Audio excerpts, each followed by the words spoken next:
Welcome to the Devon Corner, where we discuss the world's most practical breed of cattle and the role they play in different production systems around the world. Anything from genetics to pedigrees, cattle pasture management, different production system, anything goes here. And we're excited to have our first milking Devon guest on the show, who was the first milking Devon stop ever on our last World Devon Congress. And I was just blown away by Dale, your place, your family, your operation, the presentation you gave, the fact that you collect data on your cattle, on milking Devon cattle, and have some real information to share about production. As always, my co-host Steve Montgomery, and like to welcome Dale Freier from Every Season's Farm. Welcome, Dale. Hey, thank you. Yeah, I'm welcome. excited to be with you guys. Steve, you want to start us with a prayer? I sure would. Sure. Let's pray. Father, thank you for the morning. Thank you for the opportunity to meet Dale and get to know him more, to hear more of his story, to go in depth about the things that he's discovering regarding these Devon cattle, particularly milking Devons, and the eyes you've given him to see and the understanding he has to be able to pull the data apart and pull his experiences out and just make it tangible for us to understand. Lord, be glorified in our work today as we talk about these animals and share time with each other. Thank you for Dale. Thank you for Jeremy and his friendship. And thank you for this community of Devon breeders that we get to share life with and experience these beautiful cattle. Again, thanks for the day and guide our conversation. In Jesus' name I pray. Amen. Amen. Amen. Well, again, welcome, Dale. Tell us just a little bit about you and your family and what it is you do on your farm. Sure. Well, yeah, my name's Dale Freier, and our farm is Every Season Farm, and we're located in upstate New York. So, New York is a big state. A lot of people think about the city, but there is a whole lot more to New York than just the city. And specifically, we're in the Finger Lakes region. So an area where, there's, like 11 or so lakes. It almost looks like you put your hand out on the map. And then there's, land in between. And we're in between Seneca and Cayuga Lake. It's a beautiful area. And I would be the fourth generation of a Freier to farm in Seneca County. And the farm where we are now, we're about 165 acres. And I'm here with my wife. I have 4 children, 3 sons and a daughter. And then my dad is heavily involved with what we do here too. Awesome. So you have milking Devon cattle. I've got some milking Devons. Steve's got some milking Devons. We incorporate them into our beef program, and I've seen a lot of milking Devons at historical sites and people that have them as lawn ornaments. But you're actually milking your Devon cattle, which goes back obviously in this country 400 years now. What is a milking Devon? What's the difference in a milking Devon and a beef Devon? Well, the milking Devon, the American milking Devon, would be what we would consider a heritage breed, meaning a breed that had historical connection to the past and is still predominantly similar to that animal, in terms of its, phenotype and genotype today.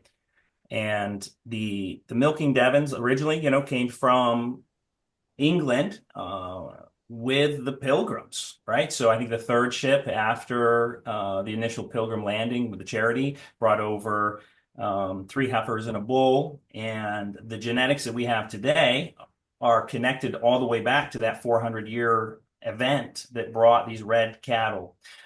There were other importations, when England went through their agricultural revolution, those Devons were, more selected, and some of those were re-imported and added to those genetics. But substantially, we believe that the American milking Devon cattle that we have today are directly related to those original cattle, and also in the way that they are still adapted and the way they look and the way we would farm with them. So to go a little bit further with that, the cattle 400 years ago weren't as selected as they are today. The idea of having a beef breed or a dairy breed, that's a modern terminology and a modern thought.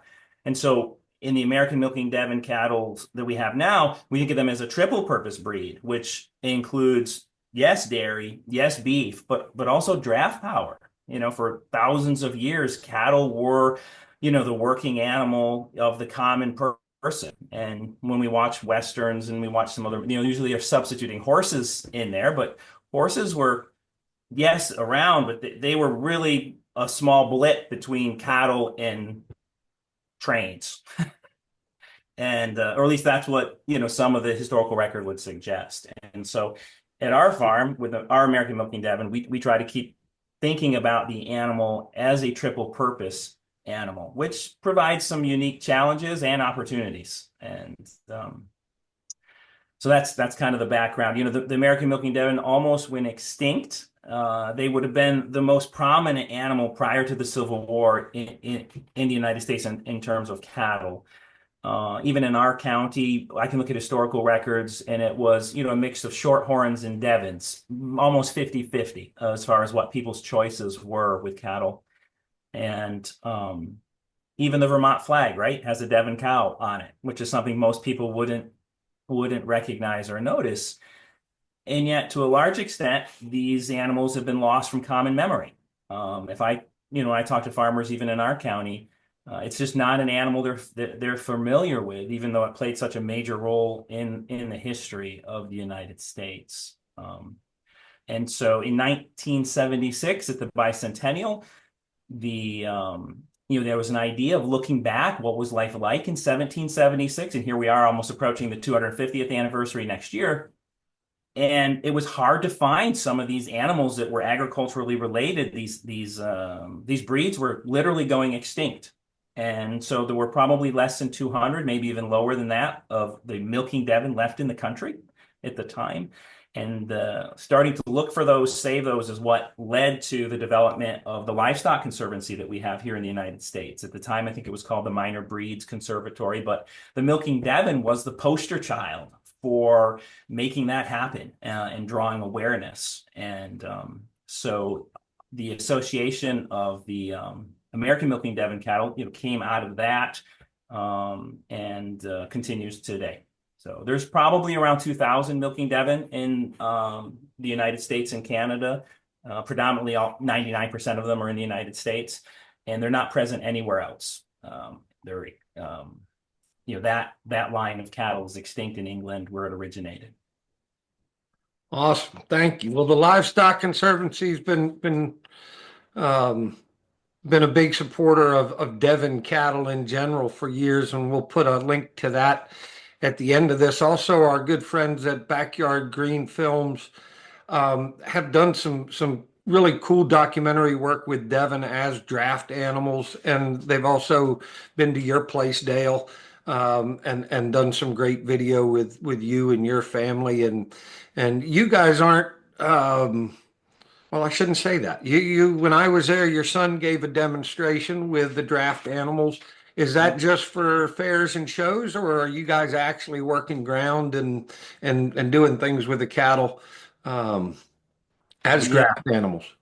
For the most part, it is educational, both for us and and for the community. Our family very committed to agricultural history. We'd like to consider ourselves agrarian in the Wendell Berry sense, and kind of thinking about our values both as a family and in our community, and for the long haul, like what impact are we leaving on the earth.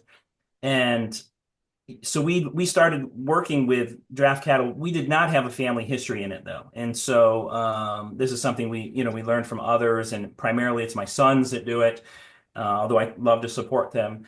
But they are a great way of connecting people to agricultural past. When people see a team of oxen out there, it just naturally draws your attention because there's just not that many out there. Maybe in New York State, there's 20 Teamsters, and 2 of them live in my house. So like it's just not that common anymore. And yet it's a great talking point to start to introduce people to animals, to agriculture. And we do not use them enough here. We do, we harrow the garden with them, and we've definitely done a little bit of logging with them, but not like we could do. And hopefully my sons will do as they get older, as it becomes more part of our routine and our family. Well, when diesel's $18 a gallon, it'll make a lot more sense, and Probably we'll will. all be doing it. Uh, no, it's awesome. And to that point, when you see children doing it, I had a 90-year-old grandfather that worked a team of draft horses um, in upstate New York as well. And they could go on the Indian reservation. There were no motorized vehicles allowed. So the only ways to get the logs out were with draft horses. And at 90 years old, and just to see this frail old man working horses, or to see a child with draft, I mean, it's cool. It's cool, and it shows you it's not the size and strength of the handler, right? It's the right animals and the right training and consistency and all those things. But very cool, very cool. Well, I touched on the World Devon Congress before. You were, again, the very first stop. Thank you again that we've ever had at a milking Devon farm. We've seen some milking Devons, of course. Again, lots of us use them. But what was your experience with the World Devon Congress and um, the 400-year celebration that we've just had with Devon cattle in this country? Yeah, me personally and our family, we thought it was a great experience, and I was really excited, for the opportunity when you reached out to me as being a potential stop. We definitely feel like this is, a breed that we want to share with people. We want them to know about it. We don't want them to be lost from common memory, and I think they have a lot to offer. And so that was just a great platform, Jeremy, both, in our community, and then for me and our family, again, all the people that tour brought. We would not have known you. We wouldn't really have known Steve. We hadn't developed those connections yet in the Devon world. The new friends we have, from the UK or Australia, those were really memorable and great experiences that we're gonna treasure. It also gave us an opportunity to think about our farm and our values again. Like, you almost need a reset every couple of years to say, okay, why am I doing this again? Where am I putting my time and energy? Where's my focus going? Is this meaningful? Is this making an impact? And so I had a lot of reflection going into that program, thinking about the data. We had, leading up to that, we had been doing several years of production data for the Milking Devon. And so that gave me an opportunity to put together a presentation that I hadn't given before, at least not in that sense, which I was hoping would be valuable to the Devon community. So, yeah, that was just all around great, right? We're coming up on the 1 year anniversary here, like within days, at Yeah, least for for us. sure. For And sure. And Yeah. it was 5 days. it was meaningful. That's why we're here today. Your presentation. Well, and to be clear, when I called Dale, I said, Dale, now typically you got a very different speech than Steve did. When I call Steve, like everybody else, I said, hey, you can be a stop on this, but here's the expectation. You got to feed everybody. You got to have an educational program. You got to have bathroom. You got to have it all. And I called Dale and said, Dale, I got my hat in my hand here, bud. We'll pull over on the side of the highway. Like, maybe a bottle of water would be great. Like, it can be quick, but we'd love to. And I mean, we had fresh milk. We had incredible dinner presentation. I mean, he the oxen. I mean, it just went on and he went above and beyond, as did Steve and all of our hosts. But Dale did it without the big ask, without it being required, and it was awesome. At one point, you were looking at a pedigree, and you had, I don't even remember who the animal was, but this animal, it was a foundation animal in the Dairy Devon breed. And I came to you after because it was a great grandfather of a bull that we were using. And so certainly the dairy Devon has been selected for different things and is a much different animal than the modern beef Devon. Um, but sharing that same history and pedigree is an awesome thing. And your presentation, you shared some data, and I can get specific, but I'd rather turn it over to you. What data have you collected? What have we learned? There's a lot of anecdotal stuff I can pull out of an old book that if you feed a dairy Devon a turnip a day, you can get 6 pounds of milk, and it's like, well, that's wonderful, but is anybody actually doing it and proving it or disproving it? And where are you at on general numbers that you've collected having milked these cows? Yeah. Well, one of the things with us having the milking Devon is that we really did want to focus on the triple purpose, like this idea of a very useful to the small farm or medium-sized farm animal. And in order to do that, you have to think about all the purposes. And we were training them for oxen, and we knew that we could finish them on grass and make this incredible, marble beef that everybody loved. And then we would always have these questions. Well, what about the dairy aspect? They're called milking Devons. So like you, anecdotally, I would research these old articles and books, trying to look for data. And, there was information, but sometimes it was presented in a way that was hard to extrapolate from. Like they would say, how many pounds of butter a week were made? Well, okay, but what's week? Early lactation, late lactation, what were they eating? Things that, we've learned, in agriculture can make a difference. And then also, just, through a relative, science background, thinking about, well, what does this data actually mean? And what can I do with it? And so after years of looking through all that, we decided we were going to have to milk more if we were going to find out. Like there was no way to, and even if the data from 110 years ago was there, what does that mean for the animals that made it through the genetic bottleneck in the 1970s? What milking genetics are left? Because, I always think about if you're not selecting for something, then you're actually selecting for something else. And so if no one's been milking these cows in any significant level for 100 years, what have we selected for? What has happened? And so we milked. So this is back in 2020, back when COVID hit. I had all the kids home. It was just such a great opportunity. And we decided we were going to milk everything with an udder. Everything that calved in, we were going to milk, and we were going to collect the data, which meant weighing the milk, twice a day, and then sending lab samples off to, Dairy One is not far from here. It's a lab dairy processing facility in Ithaca, and see what we could learn. And we did that for 4 years, which kind of led up to the anniversary. And then I presented that data. And so, I always say that these data are representative of our management style. These were representative of our cattle that we had. And so it's hard with such small numbers. At most we were milking 11 cows at a time. And so but you have to start somewhere, right? You just have to start somewhere. And so there were a lot of things that are true about dairy cattle that came out to be true about Devons in those in those data sets. First calf heifers make less milk than older cows.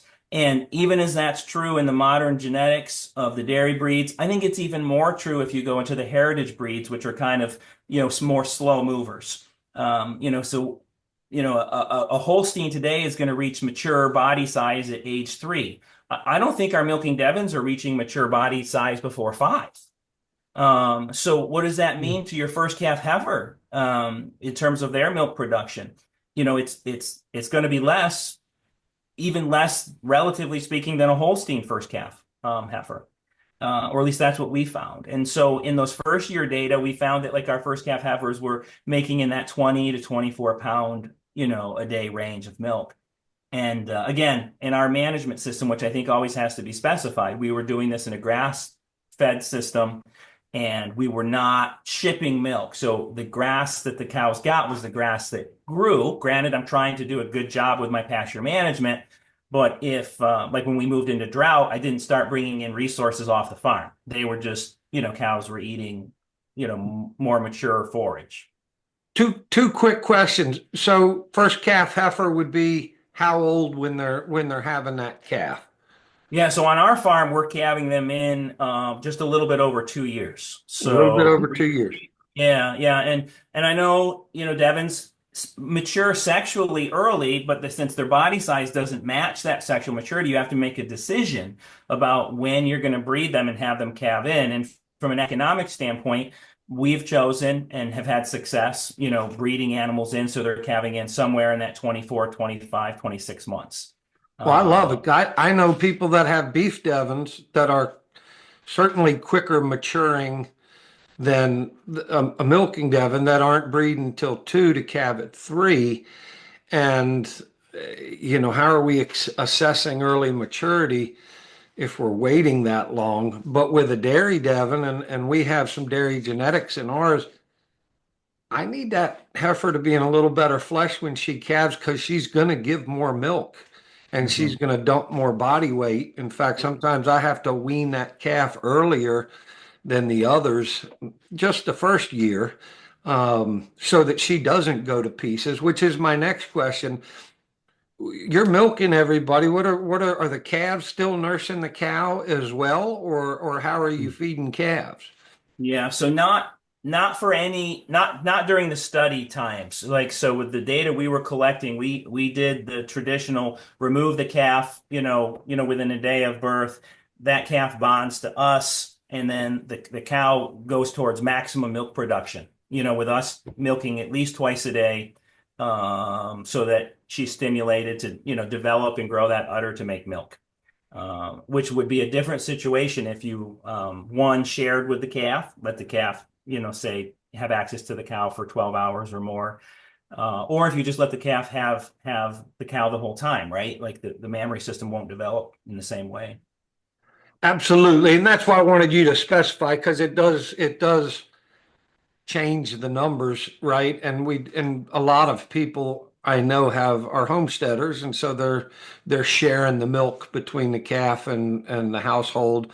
And most of those people honestly aren't doing it all on grass that I'm aware of, and you're able to maximize production and pull that much milk. And I mean, you got to be growing some pretty good grass, um, to do what you're doing and managing your stocking rate. But I'll be quiet. What data? I just wanted to set those parameters, but where did the study take you from there? Steve's got a question first. I do have a question real quick. Dale, can you talk about your calving season when that happens? And then what's your actual grazing season in the Finger Lakes? Because that's going to be in the snow belt up there, right? Yeah. So, through all this time frame, maybe I should have given a more broader introduction. We've owned Devon since 2012. And I've been interested in Devons probably going back since 2005 when my wife was in the Navy. We were stationed in Virginia. I got to see these animals at like Colonial Williamsburg and Mount Vernon. And I do love history and I do love agriculture. And even though we weren't farming at the time, I thought, man, if I could get back to the farm, I want to have some of these cattle. I love that connection, right? Like when you have those cattle, it's almost like you're literally touching the past.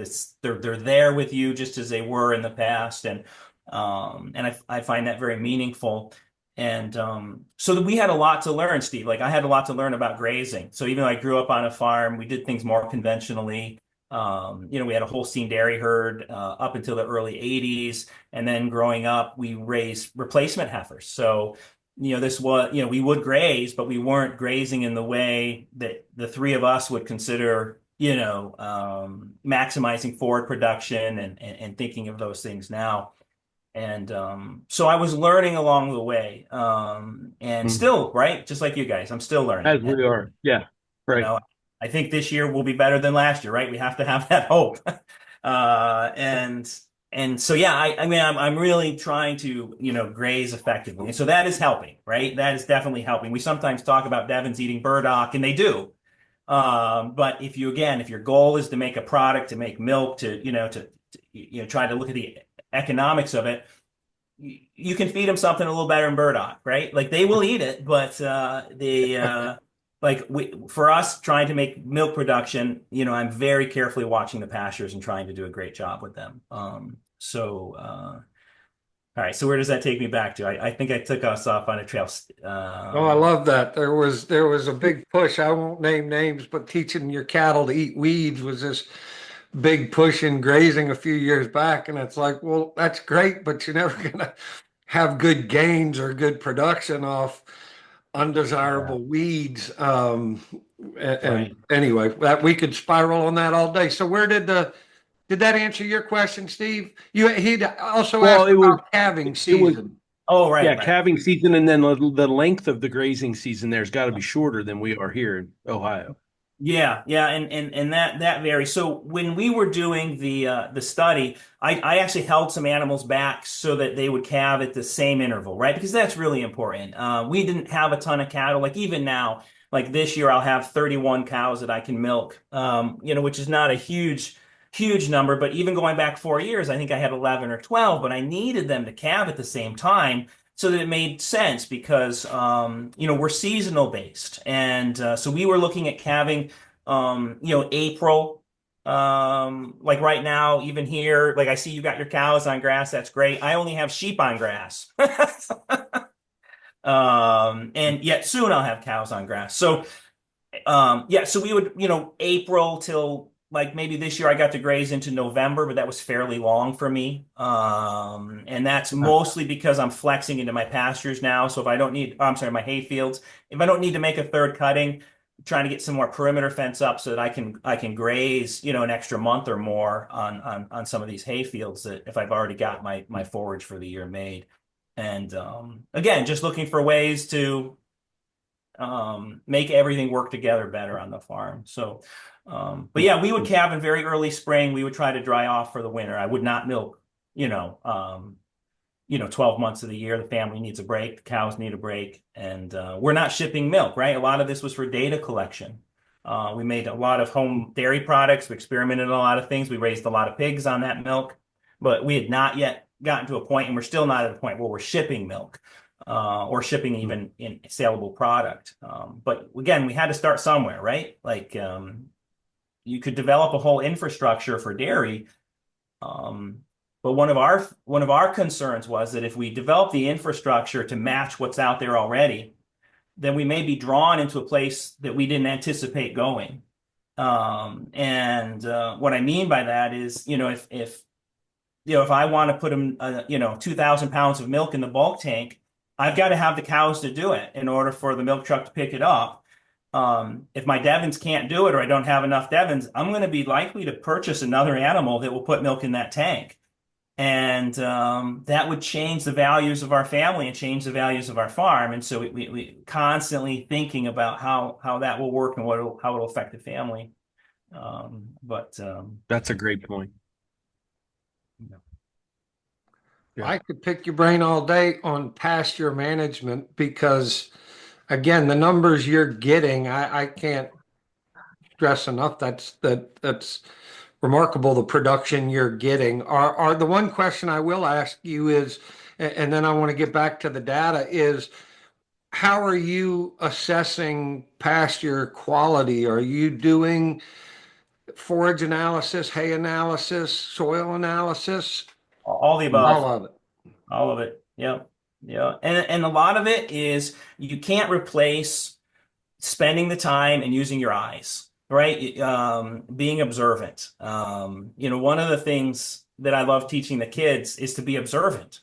And so, I have them involved in dairy judging. I don't know that any of them will be involved in dairy judging, as dairy judges in the future. I do want them to learn about what a good cow is, but more importantly, I want them to be able to observe. I want them to think critically about how to observe what they're seeing, what does it mean, and what does it mean as a whole package. And I try to take them into the pastures with me too. And what are we seeing? Like, what can we do? It doesn't matter what we did last week. It doesn't matter at all. We can learn from last week. But what we're going to do this week is going to depend on what we see, what's out there, what do we need, what's coming, in terms of weather. And so if you enjoy those times, if you enjoy those sunsets and sunrises and seeing green cows graze on green grass, which I know both of you guys do, then it's a great time. But there's no substitute for being in the pasture. None. None at all. Absolutely none. So, but Dr. so Fowler used to always say to us, place them 1 through 5 and why. And yeah. I do it with my kids. Place them 1 through 3 and why. Wow. And just forcing that analysis, because you're exactly right. To most people, cow's a cow. And take the time and look a little closer. And what do you see? And yeah, Yeah. observation. Plus, why are we doing this, right? If we're not going to take some time, sit on a bucket and watch the cows graze, Steve can't even take his eyes off of them to do a podcast. He's got No, to he be right up can't. there with them. I'm hoping a bull goes through I that got to mow the behind backyard. him, and how long will he sit there calmly, be texting on his phone real quick? Somebody get the bull back. Yeah. And these are skills that are good for life, right? Critical thinking, observation. I mean, these are going to help all of us and our children for a long time. And the more we can pass that on, I mean, those are things that made great farmers in the past. They're going to make great farmers now. They're just great life lessons. Yeah. So I guess I could jump back to some of the data. Please, Yeah, please. so a lot of people will ask me, how much milk does a Devon give? It's unfortunate that I have to be the bearer of some disappointing news, but the answer to that is it depends. It really, really, really depends. We had some cows that looked great, can raise beautiful calves, and we're only, a few months into lactation, we're only making, 7, 8, 9 pounds a day. I mean, that's just a little bit over a gallon on twice a day milking. And using our data collection, we were able to identify who these cows were. They're great cows for raising calves, and they produce great beef. But we don't milk them anymore. And we had to find out who they were. And that was very useful. At the same time, a few years later, I think in our fourth year doing data, we had a cow produce 60 pounds in one day. That's tremendous. That's tremendous for anybody on a grass-fed herd. And so, she was 7 years old when that happened. That makes sense to me about Devon's, kind of maturing a little bit later, but also having more longevity. And so there's just these points of data that we picked up along the way. And so how do you know if you're buying a cow, if you're getting the 7 pound cow or the 60 pound cow? And I really feel when people call me and they're interested in a family cow, homesteader, and say, well, what would you like to do with this animal? And well, we want to make yogurt, we want to make butter, we want to make cheese. And I try to be realistic with them. Well, you need a fair amount of milk if you're going to make butter. And how many people are in your family? I mean, if you're looking for a couple quarts to drink, that's one thing. If you're looking to make butter to sell, that's a totally different situation. And the cows can do both, but I would really give advice. You got to know where this cow's coming from, and you've got to have production data behind them. And there's no other way to get that except the hard work of doing the collection. And so when the tour came up to our farm, I was pointing out a bull that we had up in the tie stall barn, where I had at least two generations of milk production data behind him on both sides, on his dam side and his sire side. Now I feel like I'm getting somewhere. There's no guarantee, what his genetics will be, but at least I can say that I've got 2 year or two generations of milk production data to say I'm picking this bull out for a reason. He's coming from some of the best producing cows on the farm for multiple generations. Hopefully he can pass those genetics on. All right, I got to go back to more data. So yeah, we were seeing in that 24-pound range for our first calf heifers. And then some of the older cows, 3 and above, we'd start to see in that 30-pound range, which is respectable. There's a lot of grass-fed herds out there only averaging 24 pounds, over the whole season. And, and so that we kept milking, and we, got up to that fourth year where we said we're only going to milk the cows that have made a certain cut. Like we're not going to milk cows that are making less than 30 pounds, that aren't peaking at least at 40 pounds. And typically that peak would happen somewhere around 60 days. And so you can identify these cows. And I think on my talk at the tour, I put it in a graph, and and it just becomes very evident which are the cows you should be milking and selecting from. If your goal is milk production, and someone may have a different goal, but that wasn't my goal. My goal is milk production. And I say that knowing that I don't want to change the breed entirely, but I do want to select for cows that can make enough milk, to sustain Well, a you farm. said they're milking Devons. Yeah. Yes. Yeah, no, I mean, honestly, if I was coming to your farm to buy, I don't want the 60 pound. You may not. That cow's not going to work for me because I'm Right. interested in beef production and a cow that isn't going to pour that much into, because she's going to go to pieces in my production system, right?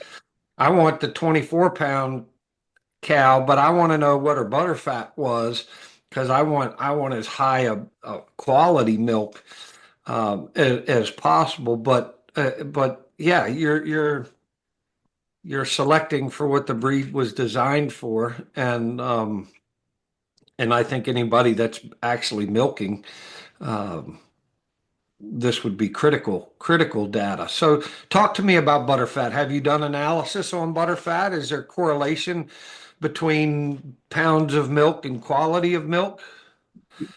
Yeah. So our butterfat numbers were averaging in that like 4 to 4.5%. Um, there's unfortunately there's a lot of variability. Like you're only testing on certain days of the month. And because we're grass fed, we're not feeding like a TMR or a total mixed ration. There's variability in what cows are eating to some extent, even if it's a slow change over the weeks. And so I would see sometimes we would test and I'd get a 2% butter fat, and I'd also get a 7.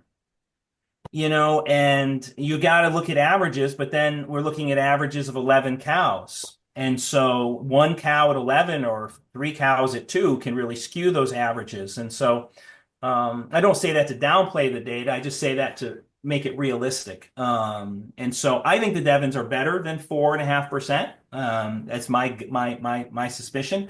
I just haven't been able to prove it yet. And In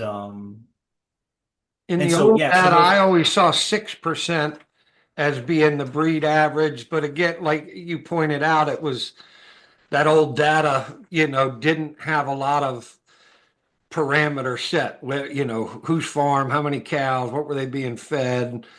and, Um, and what stage in lactation, right? So Absolutely. with the higher volume milk, in early lactation, you might anticipate that the components, would be lower. And then, as the cow gets out there 7, 8 months, you're at lower volume, but the components make up a larger percentage of it. And so, that's where you start really just looking at pounds of butter fat as opposed to just percentages in any milk sample. That would tell you more about the cow, at the end of the lactation. But one of the things that we talked about, is peak milk, right? So if a cow's peaking in milk production at 60 days or so, 60, 70 days, everything kind of is based off that, or at least, as we think about it in dairy science, because it's a decline. It's a decline, but you want to decline from a highest number, right? So you try to get up to that highest number, and then it's a slow decline down. And where that cow peaks, really can predict how much milk they're likely to make, over the lactation. So it's these are, this year I'm hoping to milk. I think I'm going to milk 15. So even though I have 30 cows that are going to calve in, there's just a number of them that it'd be a lot of work to do without a ton of return. I'll probably just let them raise their calves, maybe even let somebody nurse cows. But we'll probably milk somewhere between 10 and 15. And it'll be, it's another year to collect data and see what we can learn. Another interesting data point we talked about during the tour was somatic cell counts. And so again, this is a dairy thing, but somatic cells are your epithelial cells, your white blood cells that would be present in milk. And there's always going to be some, but they kind of are a marker for inflammation or infection in the udder. And so if a cow gets mastitis, you're going to see those numbers go go up high. And there are legal limits on what you can sell, right?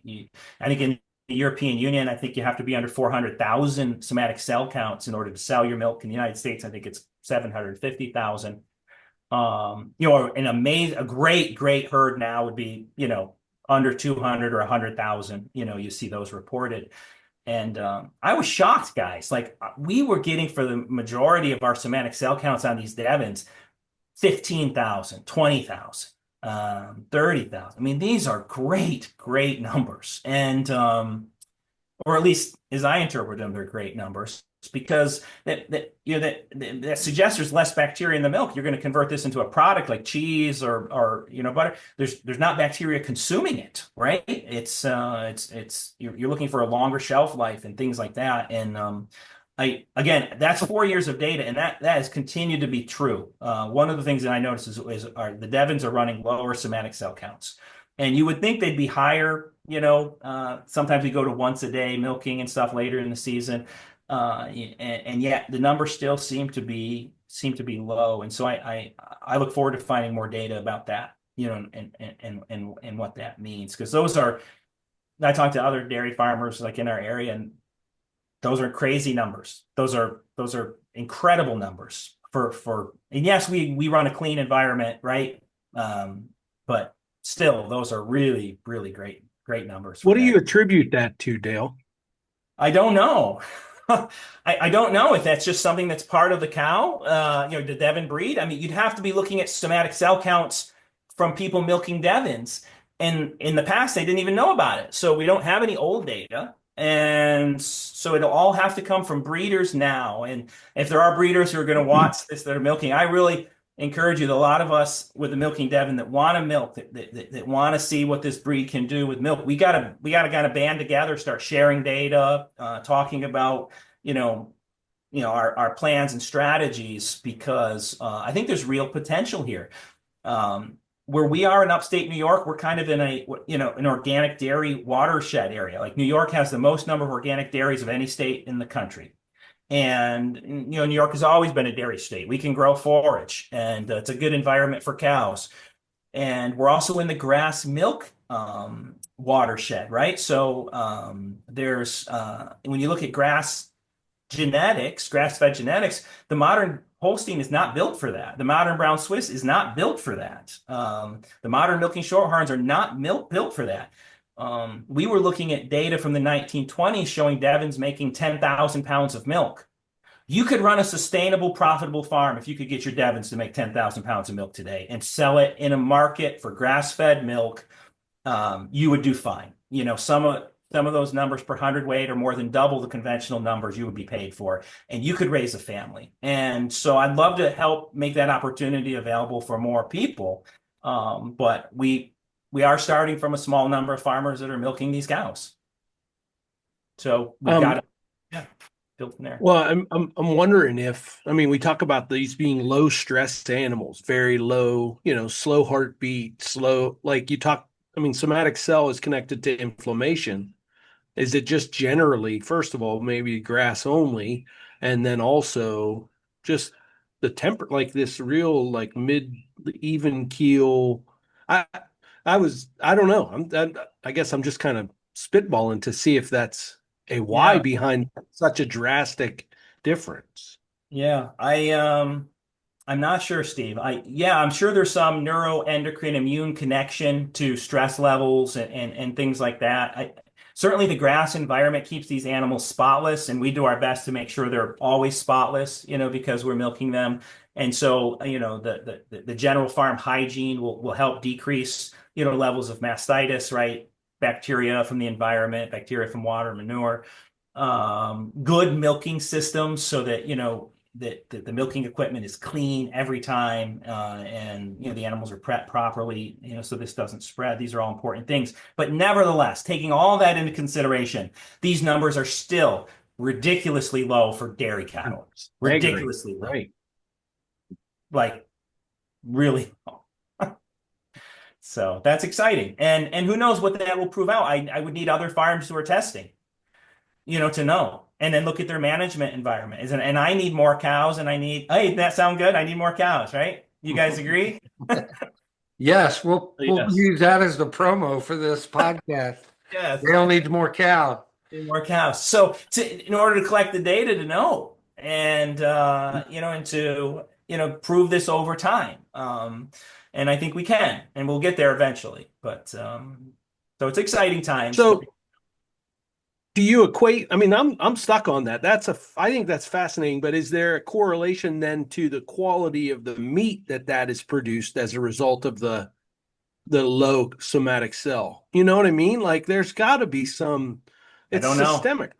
These whole Yeah. things are interconnected. So that's I think that's really fascinating. I'm going to think about that for a long time.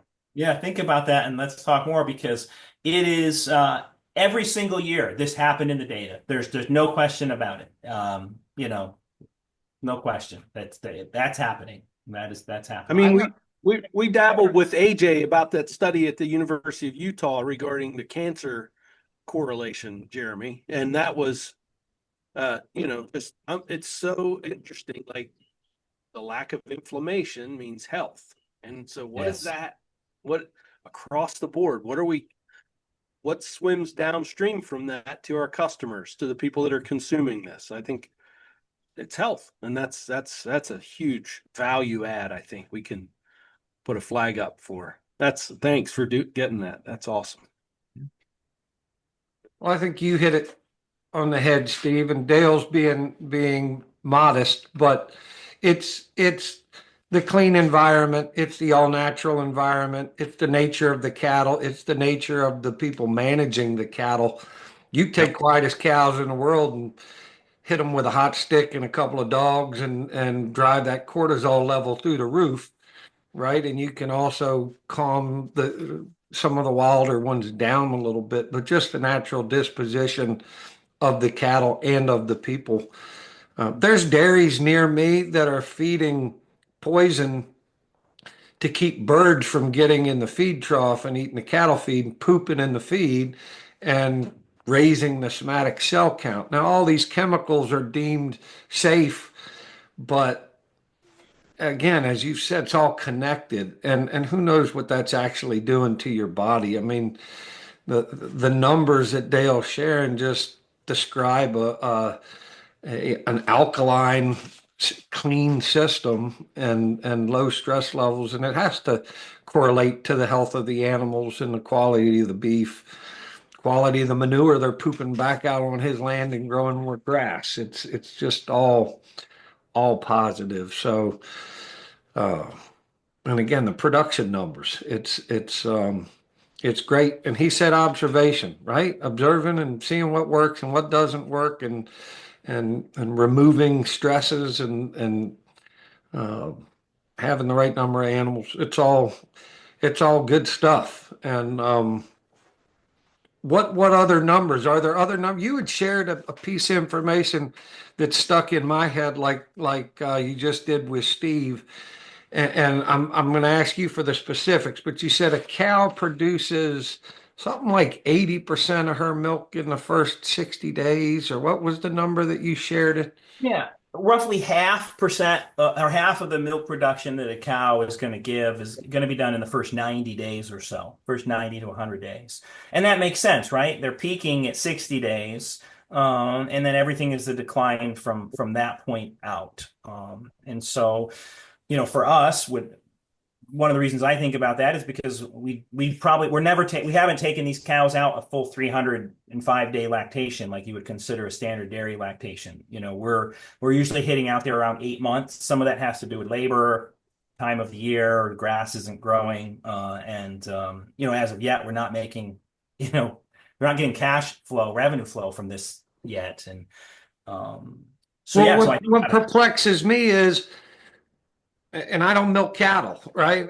Unless I have to, and then I'm selling her because that's not my business. But if I wean a calf at 8 months versus 10 months, the difference in growth, taking that little bit of milk away, makes such a huge difference. To me, the most difficult animal to manage in my operation is a yearling something that's been weaned, but it's not 14 months yet. At 14 months, kind of like a teenager in puberty, they're growing taller than they can put weight on, and they become this kind of leggy animal. And it's I mean, I have to provide the highest level of nutrition to those animals to keep them gaining.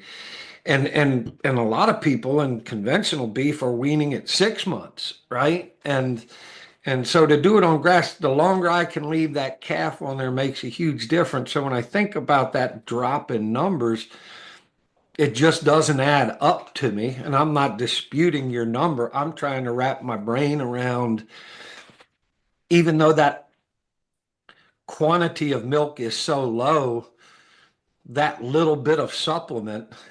It's kind of like if a guy was to go out there and pour a coffee can full of sweet feed each day in front of a calf, even though that's not that much feed, it does raise the nutrition level a good amount and change gains. And I'm not suggesting we do that.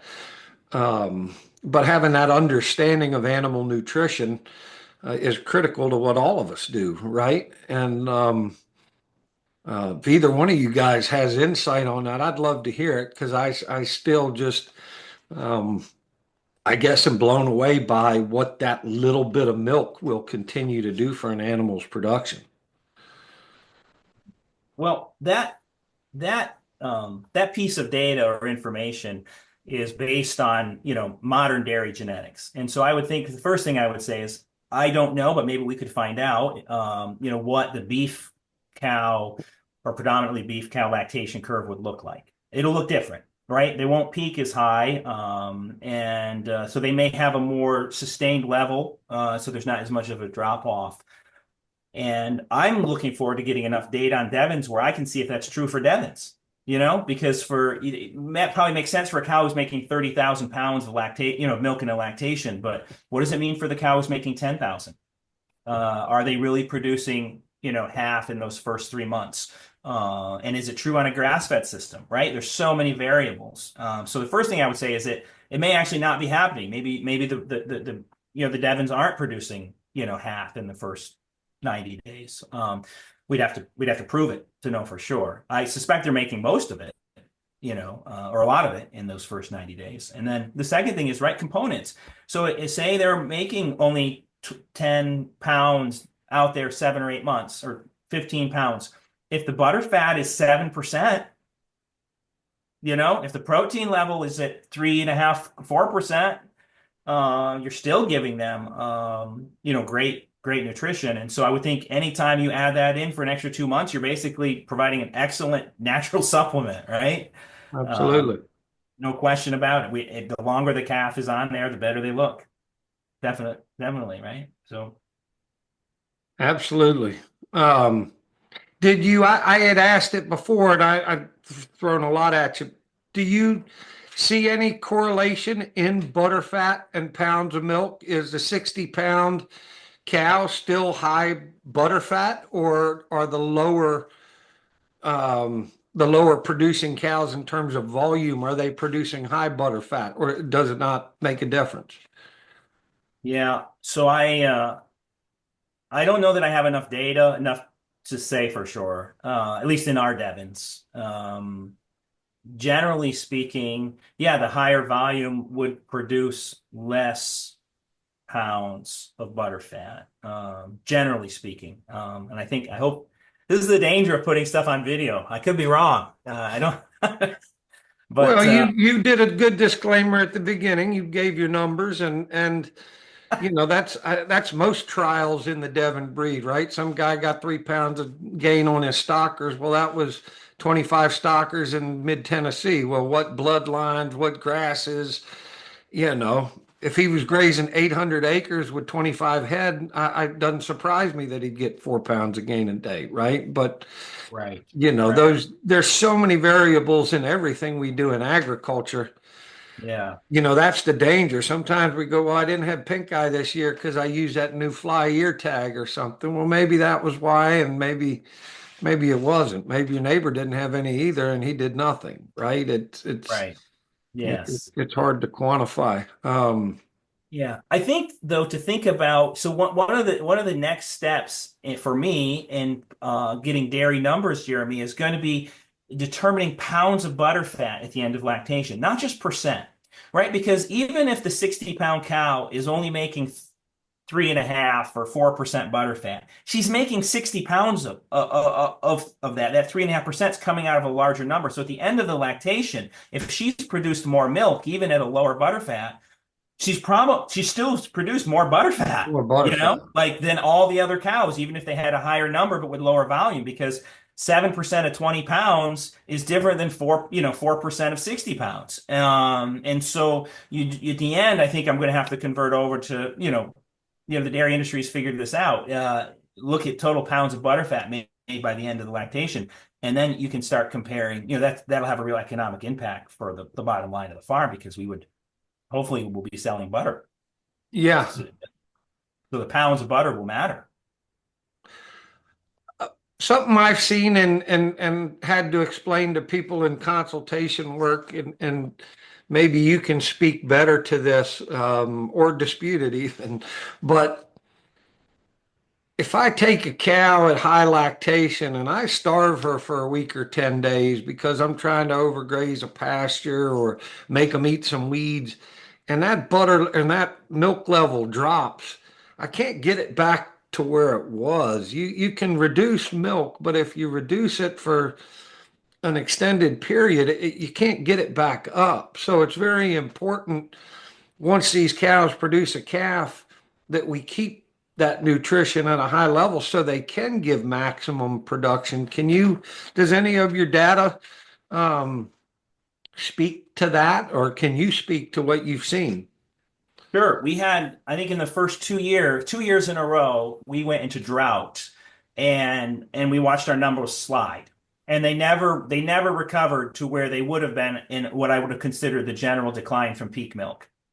They never came back. And even in the end, I think like when we did get relief from drought going into the fall, we did see certain numbers in our data go up, like our protein levels and stuff go up, because we were almost getting a second spring flush of grass. But we never, the volumes were never what I would have anticipated them being had we been able to be consistent all the way across. But these are just one of the challenges of grass-based farming, right? And we need to mitigate those challenges as best we can. Try to keep some decent, pretty good quality hay available, when the pastures start to go down, because, right, there's so many things to think about. You can't destroy the pasture. You've got to feed the cow. You're looking for milk production. You need longer regrowth times. And yet, to ignore any one of those doesn't pay out in the end. But yeah, no, they don't come back. You don't get the compensatory growth that you would, or return. I mean, it comes back some, but doesn't Can come you back. speak to how long? What do you? How long do you think? I mean, obviously, a couple of days doesn't have a significant impact, but once that drought set in, I mean, did you see a significant decline in a week, or are we talking more like a month? Well, you could see decline within a week. Within a week? Yeah, Yeah, and absolutely. it shows how critical it is once those cows. I mean, even the guys that are dry lotting cows to control calf size, as soon as that calf hits the ground, they're trying to get them out on that richer grass and have that milk come in a big way. And the better managers are doing that. And well, thank you for that. Yeah, no, that's I'm glad I've been telling people the right thing. Or at least I agree with I you. mean, Well, I'll take it. I'll take that. I'll take that. that would so that would be similar to like growth rings on a tree, right? Like the when you think about the differences in the size of the growth rings as like year by year, depending on the environmental factors, I wonder how much that plays a role in our calving growth. And just even like last summer we had a terrible drought around here, and it was super dry. I don't know. It's again, it's that relationship piece of agriculture that we keep coming back to. That's Yeah. Kind of hard to put your finger on, but it's also you go, whoa, that's what's happening here. Well, but I see people too that like this time of year, we're dry here in Virginia, so their cows are calving and they're trying to feed up this old hay and so their pastures can get ahead and so the cows aren't squirting and so which makes sense, but they're looking at it from I don't know, the economic point of view, the convenience point of view. I got to clean my barn out before I put the new hay in and they're not even considering that cow's lactation and that if they if that calf's 3 weeks old before they turn her out on some real grass, mama's not going to produce what she did. And also with Devons, I want her in good shape when she calves. But if I get a cow too fat, I've done permanent damage. And that's as bad as letting them get too thin. And so we walk that line in the beef world, and I'm sure you do in the dairy world as well, Dale, of boy, when she starts lactating, I want her to have some extra to give, right? Yeah, But I because don't want her to be obese and have big fat globules on her tail head. so in early lactation, the cow cannot consume enough energy for the amount of milk they produce. So they will be in negative energy balance, no question about it. In those early months, they're just not able to consume for what they can produce. So they're going to take the fat off their back, and so the better nutrition they get, you can minimize that gap. But Jeremy, what I like that I'm realizing you're bringing up now is that connection that our farms can have in terms of thinking about. So how does me having data on milk production for Devons assist you and other people who are raising animals primarily for beef?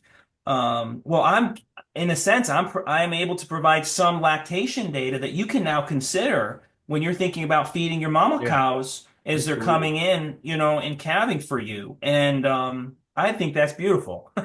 I think I'm glad you brought that yeah, up. I agree. Thank you. Yeah.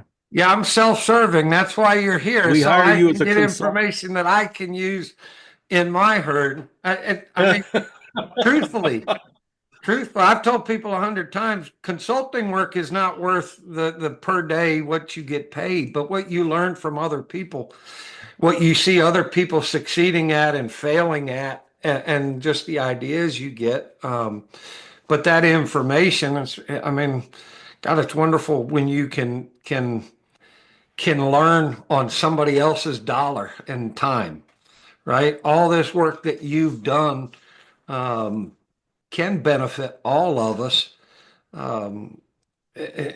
even though you're selecting and gathering the data for a different purpose, right? Right.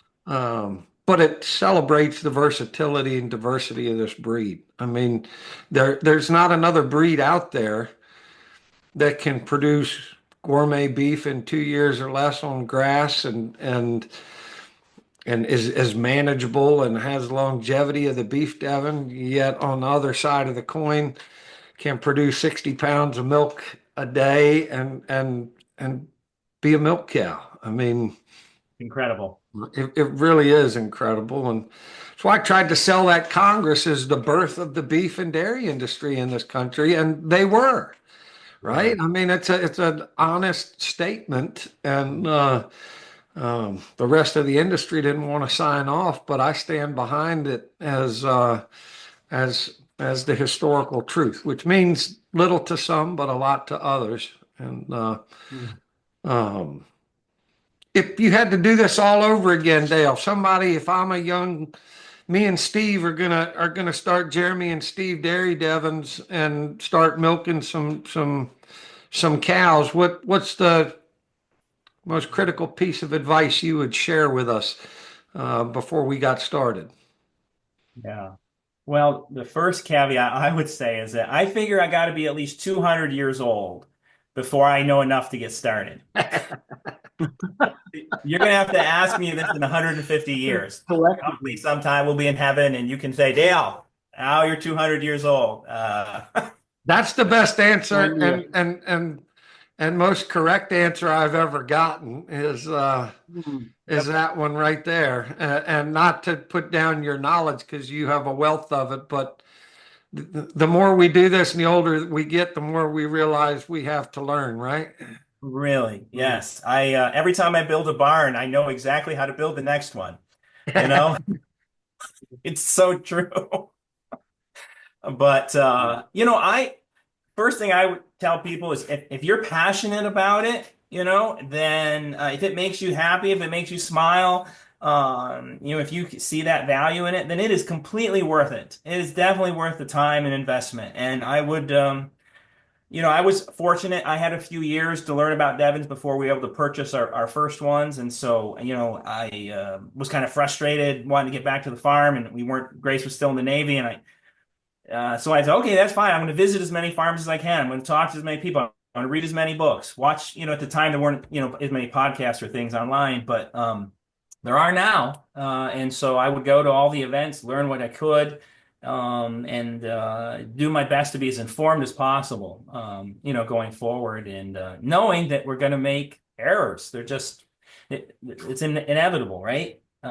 See it as a learning opportunity. I know that's cliche, but if you don't see it as a learning opportunity, what are you going to do? Give up just because you made a mistake? You can't do that, you know?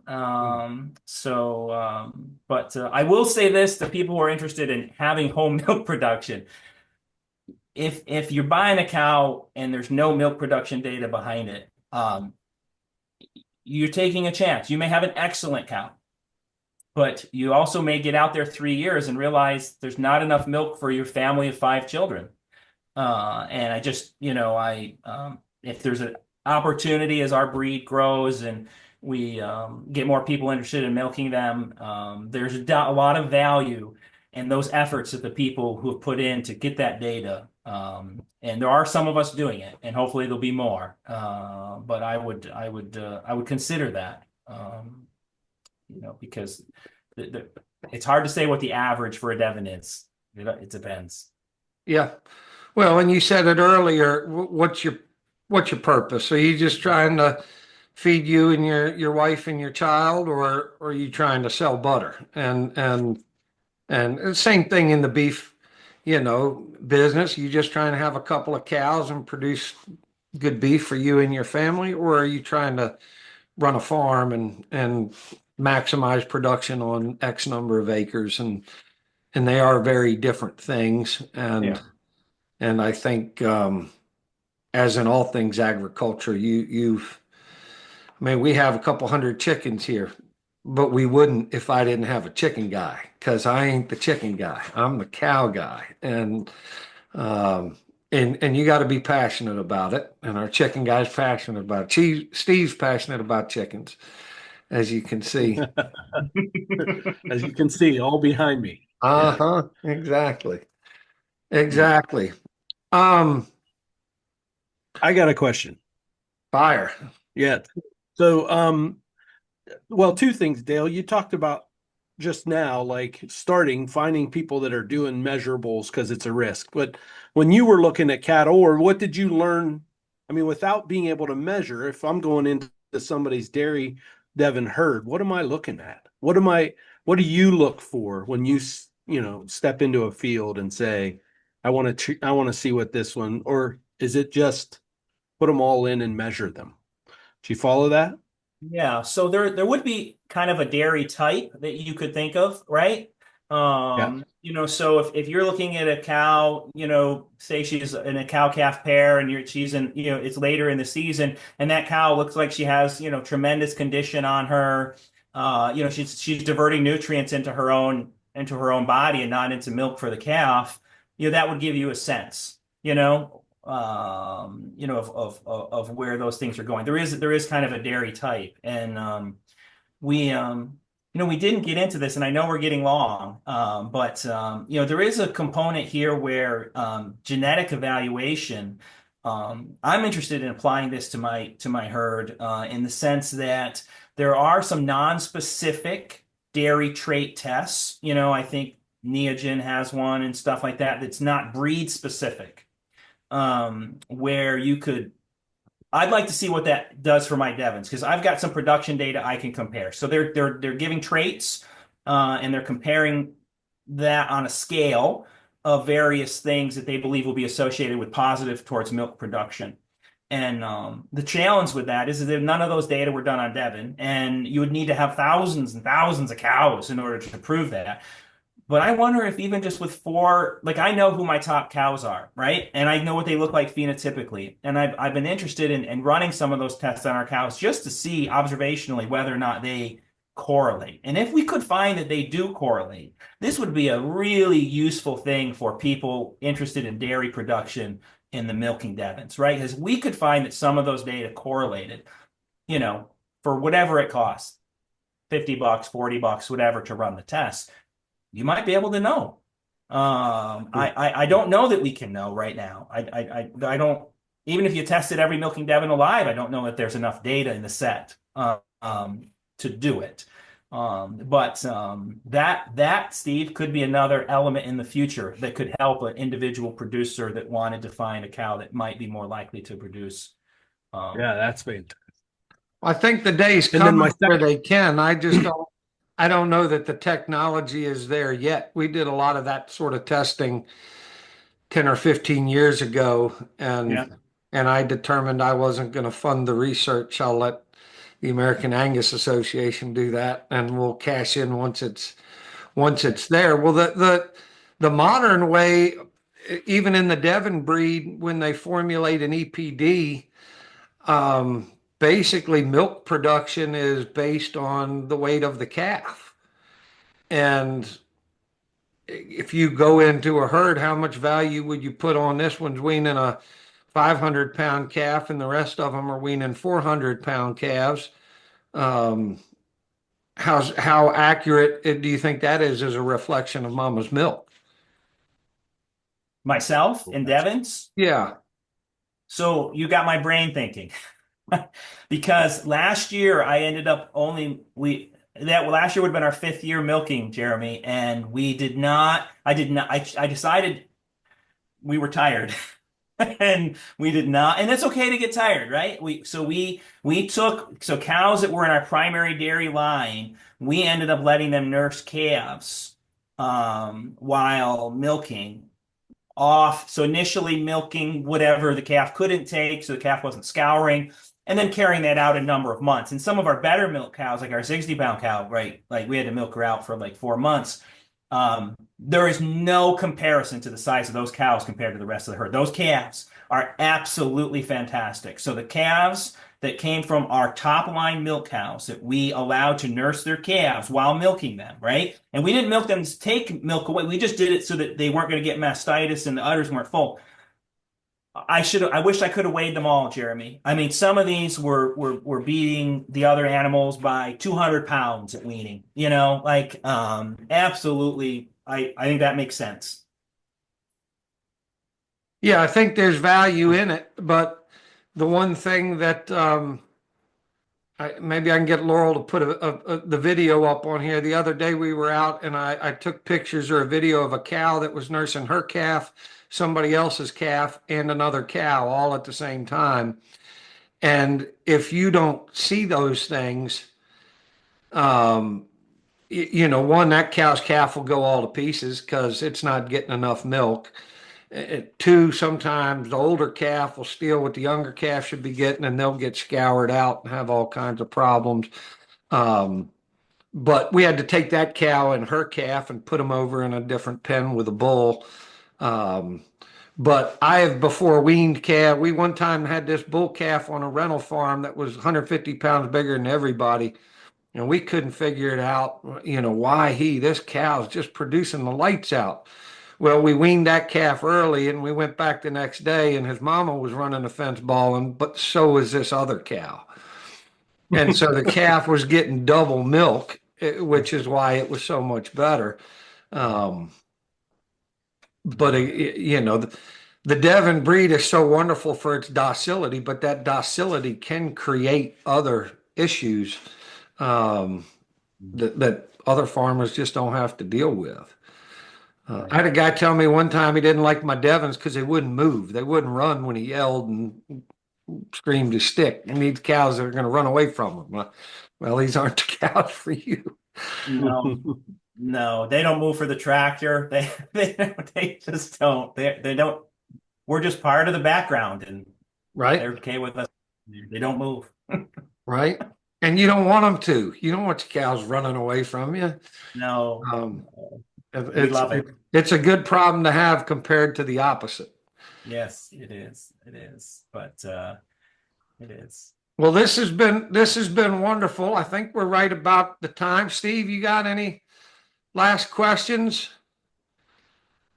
Well, I'm excited to see. I mean, you at one point, Dale, you said your one of your passions is to help other people get off the ground in this, and I'm excited to see how that happens in years to come. And I mean, it's a real gift to the work you're doing and the foundations that are being laid. Like you got my brain thinking, and I know. I mean, I get asked all the time about where can I get raw milk, how, and that's just seems like a missing link in this Devon chain. So I'm thankful. So thanks for your help and at this podcast. And who knows who's going to listen to this that will say, I want to take that on. I'm about to call Dale up and go be scrub some stalls down and clean them out and be a Lower my farmhand for somatic 2 cell years to count. learn. That's right. You Yeah, I got mean, it. if there's That's right. people watching this who want to, get together in some way, electronically, Zoom, whatever, and just discuss, what's going on with the dairy aspect of the milking Devon, I'd be open to that all the time. And so maybe this will help me launch a platform for that a little bit and get more people interested. We can help each other learn and eventually have animals that, that are that we can exchange because the hardest thing I have is thinking about a bull. I sometimes need new genetics, but if there's no production data, what am I doing? You need 10 other people doing what you're doing. I would take Right. 10. Yes. Yeah, Exactly. that's Well, right. on the Spotify and on the YouTube, we will put all of Dale's contact information as well as a link to the American Milking Devon Association, Livestock Conservancy, Backyard Green Film, and everybody else we've named. So you can reach out. Dale has been gracious with sharing his knowledge and wisdom, both on the Congress and again today. And he's rolling his eyes, but Dale, I mean, you said it yourself. You're doing what nobody else is doing, and back when they were doing this, it wasn't grass fed, and there weren't the parameters, and so it's. I mean, you're walking on the moon, brother, and we're thankful that you're doing it, and happy to ride your coattails and learn from all your work. So thank Amen. you, and I hope you'll circle back and if we're still doing this in a year or two and update us on Sure. what you've collected and all the other people that have started doing it since listening to this. That'd be great. That's awesome. Awesome. Well, thank you from the Devon Corner, and we will see you on the next episode. Have a great day.